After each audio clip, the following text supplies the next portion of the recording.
আসসালামু আলাইকুম everyone, আরকিরিয়াস YouTube channel থেকে আপনাদের সবাইকে স্বাগতম। তো বন্ধুরা দেখুন, অলরেডি চাকরি নিয়োগে 7% কোটা পদ্ধতি কার্যকর শুরু পিএসসির। তো দেখুন, আপনার এই যারা ছাত্র আন্দোলন করেছিল, আপনার এই কোটা পদ্ধতি যে একটা ছিল বাংলাদেশে, সেই কোটা পদ্ধতি নিয়ে। তো সেখানে কিন্তু আপনার বাংলাদেশ সরকার তখন একটি প্রজ্ঞাপন জারি করেছিল।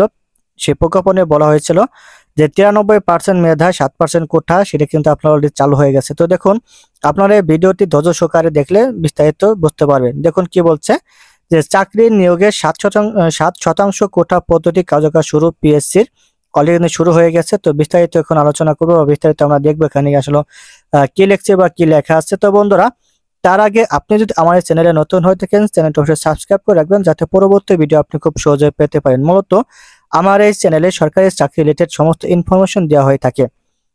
তো চলুন ভিডিওটি শুরু করা যাক। দেখুন, বাংলাদেশ সরকারি কর্ম কমিশন পিএসসি সরকারি চাকরিতে আদালতের ঘোষিত 7% কোটা পদ্ধতির অনুসরণ শুরু করেছে।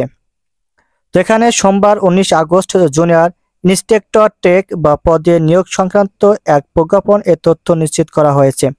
প্রার্থীদের আগামী 20 আগস্ট সকাল 10টা থেকে 22 আগস্ট বিকেল 5টা পর্যন্ত সাক্ষাৎকার গ্রহণ করবে কমিশন।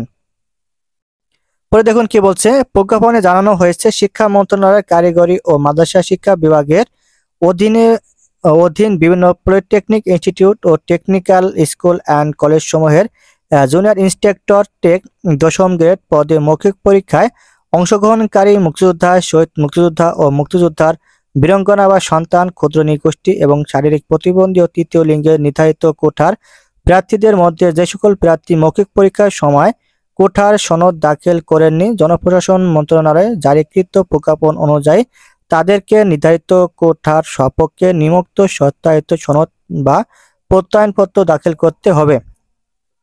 এর মধ্যে মুক্তিযোদ্ধা কোটায় প্রার্থীদের শহীদ মুক্তিযোদ্ধা ও মুক্তিযোদ্ধার বীরাঙ্গনা সন্তান, ক্ষুদ্র নৃগোষ্ঠী, শারীরিক প্রতিবন্ধী ও তৃতীয় লিঙ্গ যে সকল সনদ বা প্রত্যয়নপত্র দাখিল করতে হবে।